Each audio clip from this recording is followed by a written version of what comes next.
uchumi thoth moko kuom gien kaka ng'anyo, nok mar tije, to maduong' moloyo en mibadhi. Corruption chakre mano e ofise madongo ka ridore piny. Penjna jolony ni ero uchumi to osechalo kama. Osechalo kamano. Koro okenge mage ma japiny ma kawaida kaka an kama winje ni kama winjo anuoye kendo kaka japiny ma japiny ma kawaida kaka an ka ma owinjo tim mondo kik uchumi bembe. Mogik awinjo ni sirkal awinjo sirkal kata owinjo sirkal otim ang'o mondo ber uchumi. Aluo twakanu moja inako. Erokamano ahinya.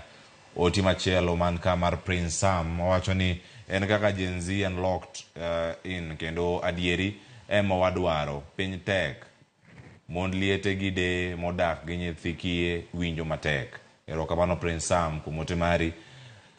Ezi jakara chuonyo wacho ni Kenya sani ni akirikiki manyaka jotelo come together jodolo lam ne piny. Alam ni anga penjo no bayan ka ngaduong.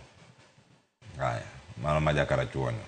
Janeno ni wacho ni kawinjo twak mos kara en adier ni World Bank kod IMF ema nyocha oketo jatend piny Kenya tesre e medo osuru. Jogi onego wabed gi arambe moro mogike i Kenya kae mondo wachul gope jogi kaka koro Korea ne odhi nyime kaka Korea notimo mondo mi wadoge balanced budget. Onego waketh constituencies mathoth, wabed gi governors 47, MPs 47, senators 47 kod MCS 2,000 kathoth mago migepe ma oromo tayo Kenya. Mane ote mare kwacho ni sirkal bende onego bed gi tax policy manyalo encourage industrialization kod small businesses. Msara bende onego rang kaka iduoko piny. Mane duoko piny SRC osiko wacho ni giketo sara according to market rate.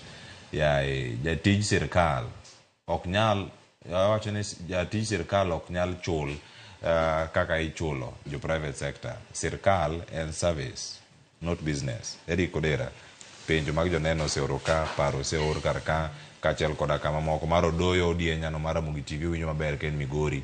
Eno wacho kanya ni jakom ema koro kon ni onego dimbre owe ketho ni Gen Z maloso Kenya.